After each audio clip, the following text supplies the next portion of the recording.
Credit card companies are some of the most profitable businesses on earth, with Americans carrying $1.2 trillion in total credit card debt at an interest rate averaging over 22%.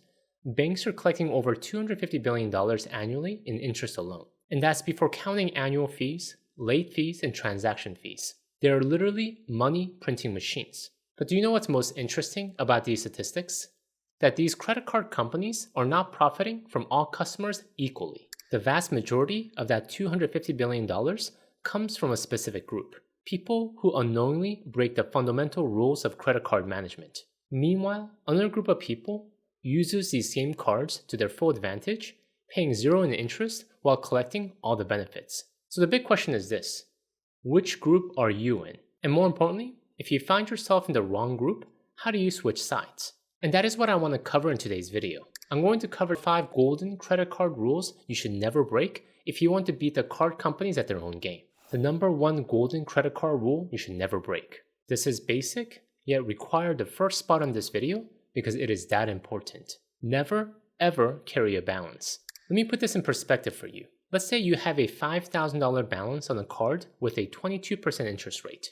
If you only make minimum payments, do you know how long it will take to pay that card off? Over 25 years. And the total amount you will pay? Nearly $15,000. That's $10,000 in interest on a $5,000 purchase. You're literally paying triple for everything you bought. Even Warren Buffett, who could buy entire credit card companies with pocket change, has famously said that credit card debt is one of the biggest wealth destroyers. If the Oracle of Omaha himself says credit card debt is toxic, maybe we should listen. And here's what credit card executives know but never say publicly. Their entire business model depends on you carrying a balance. The rewards, the perks, the premium lounges, the sign-up bonuses, it's all funded by interest payment from people who break rule number 1.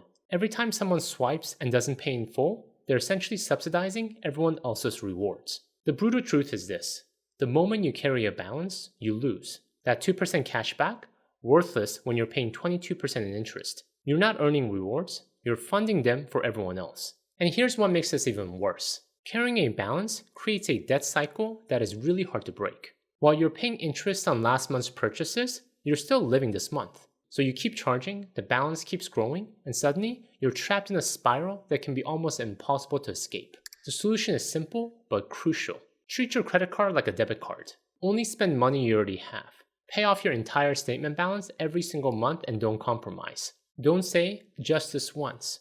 Don't say, I'll pay it off next month when I get my bonus. If you can't follow this rule, I say just cut up your card and go full Dave Ramsey, cash only. My wife and I actually did this for a couple years when we were knee-deep in our 6-figure student debt paydown journey. And let me tell you from personal experience, it's painful, but it works. There's a good reason why Dave Ramsey advocates so much for cutting our credit cards if we have a spending problem. Alright, but let's say you pass this first rule with flying colors. You have never carried a credit card balance and you have no intention to do so.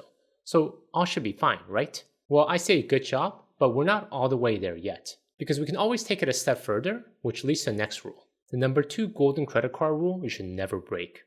Never let card benefits go to waste. If you own credit cards and use them on a regular basis, extract maximum benefit from every single one of them. And if you find that you can't or aren't, don't think twice. Just cancel it. Let me share a quick story.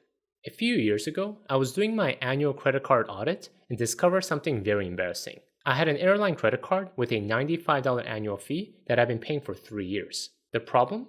I hadn't flown with that specific airline in over 2 years. The free checked bags, the priority boarding, the companion certificates, all completely wasted.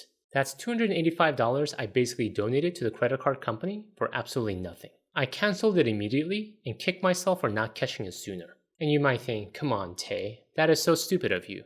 But this is a lot more common than you think. We sign up for cards during promotions, but life happens, and suddenly we're paying for benefits we never use. It's like having a gym membership you forget about, except this one's in your wallet. So what benefits should you actually be using and maximizing? First, the basics that come with almost every card. Purchase protection, extended warranties, and fraud protection. Did you know that many cards automatically double the manufacturer's warranty on items you buy? That laptop that died 13 months after purchase? Your credit card might have covered it. That phone you dropped 2 weeks after buying it? Many cards offer 90 to 120-day purchase protection. Then there's fraud protection, which is much better than using debit cards. When someone steals your debit card info, they're stealing your actual money. With credit cards, they're stealing your bank's money. And trust me, banks are much more motivated to get their money back than yours. For travel cards, you're looking at benefits like no foreign transaction fees, which can save you up to 3% on every international purchases. And don't forget rental car insurance, trip cancellation coverage, and even emergency medical coverage abroad. Some premium cards include airport lounge access worth $500 plus per year, global entry or TSA pre-check credits, and annual travel credits that can completely offset the annual fee. But here's my basic rule about annual fees. If you're not getting back at least 2 to 3 times the value back in benefits, cancel the card. Don't think about it too much. Don't keep it because you might use it someday. And please, don't keep a card for sentimental reasons. As funny as this sounds, I actually had a friend who kept an unused credit card in his wallet for 20 plus years because it was his first credit card from college and he couldn't bear letting it go. I told him he was stupid and he stopped talking to me afterwards. Bottom line, credit card companies are counting on your inertia. They know most people will pay $95, $295, or even $695 in annual fees year after year without ever doing the math. Don't be like most people. Regularly do a simple benefits audit. List what you're paying in annual fees versus what benefit you actually used. And if the math doesn't work, make the call and cancel it. The customer service rep will try to keep you. They might offer retention bonuses or fee waivers. Great. Take them if they make sense, but if not, cut the card loose. Alright, but I have to give a bit of a warning here because there are some people who hear this maximize rewards and take it a bit too far. They actually go the wrong path. Get so obsessed with maximizing rewards that they lose sight of the bigger picture. Which brings us to the next rule. But before we get there, let me share something I've noticed after working with hundreds of people on their finances. When it comes to money, we all have natural strengths and blind spots. Some people are naturally disciplined with spending but struggle to take calculated risks. Others are great at optimizing systems, but get stuck in analysis paralysis. And some people are excellent savers, but forget to actually enjoy the wealth they built. None of these tendencies are good or bad, they're just different. The problem is when we don't recognize our natural patterns, and we end up fighting against ourselves instead of working with our natural strengths. That's exactly why I created the Money Superpower quiz. In just a few minutes, this quiz reveals your unique money personality, including which financial strategies will come naturally to you, and which areas you'll need to watch out for. The quiz is completely free, and thousands of people have already discovered their money superpower through it. So don't wait. Click on the link in the description below and take the Money Superpower quiz today. Because the best financial strategy is not the one that's theoretically perfect. It's the one that actually works for how your brain is wired. Alright, with that said, let's talk about rule number 3. The number 3 golden credit card rule you should never break. Never let rewards control your spending. Essentially, don't let the tail wag the dog. I used to see this all the time. Someone gets a new credit card with a $3,000 spending requirement in 3 months to earn 60,000 points. And suddenly, they're looking for excuses to spend. They upgrade their perfectly fine laptop. They prepay for services they don't need. They offer to pick up the group dinner check to hit that bonus faster. Before they know it, they spent an extra $1,000 just to earn points worth maybe $600. I say that is not winning. That's losing, just in a roundabout way. Here's an even more sneaky example. The category bonus trap. Your card offers 4% back on restaurants, so you start eating out more. You justify it by saying, well, I'm earning 4% back, but you're still spending 96% of money you wouldn't have spent otherwise. That's like buying something just because it's on sale, not because you need it. I've watched people book unnecessary trips because they have travel points expiring. They'll spend $500 on a hotel and food for a weekend they didn't really want to, just to use the $300 worth of free airline miles. In the end, the points made them poor, not richer. The worst part? Credit card companies know this psychology perfectly. They've studied it, refined it, and weaponized it. Those rotating 5% categories, they're designed to change your spending patterns. That limited time bonus offer, it's creating artificial urgency to make you spend. That tiered reward that gives you more points after you hit certain thresholds, they're turning your spending into a game. Here's my personal rule. Only count rewards on spending you would do anyway. Groceries, gas, utilities, insurance. The boring stuff you have to buy regardless. If a sign-up bonus requires $3,000 in spending and your normal expenses won't hit that naturally, do not get the card. It is just not worth it, to your wallet as well as to your mental bandwidth. In my book, rewards should be an afterthought bonus, not the primary goal. The moment you start changing your behavior to earn more points, you've already lost because you're playing by the bank's rule, not yours. The number 4 golden credit card rule you should never break. Never overcomplicate your card system. I know people who carry 8 different credit cards, each optimized for a specific spending category. They got spreadsheets tracking which card to use where, reminders for when rotating categories change, and they spend hours every month reconciling everything. They treat credit card optimization like it's their part-time job. To me, if managing credit cards takes more than 5 minutes a month, that's already too much. I know, the credit card optimization and the travel hacking community will hate me for saying this, but the way I see it, the difference between a perfect, super complex system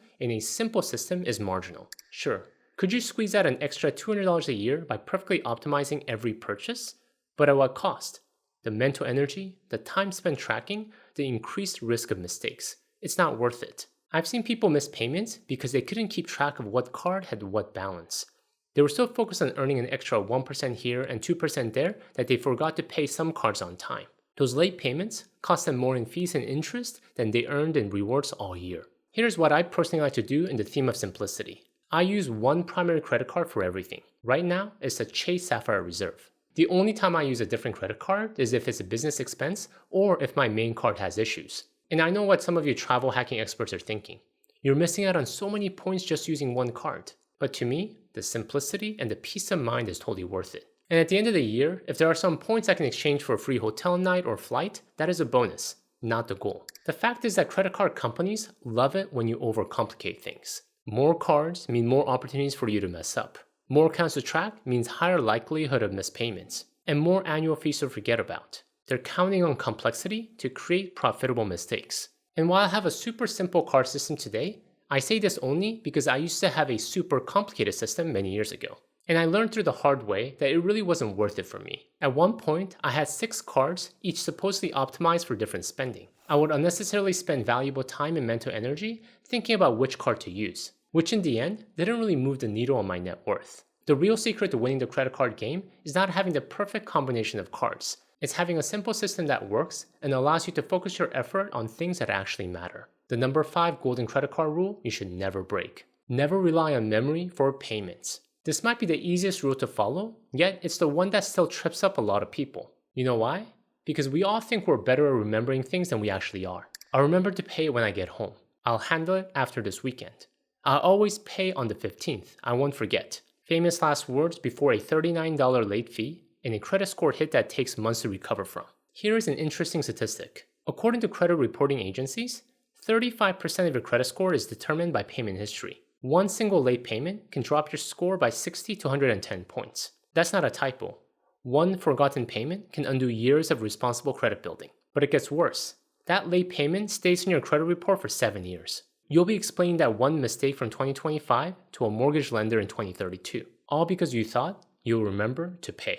The solution is so simple, I don't know why everyone else is not doing it. Set up auto-pay full statement balance, then move on with your life. This ensures you never pay interest, never miss a payment, and never have to think about credit card payments again. But you might be saying, Tay, what do I do if I don't have enough money in my account when it auto-pays? Then you're breaking rule number 1 about not spending money you don't have. Auto-pay does not cause overdrafts.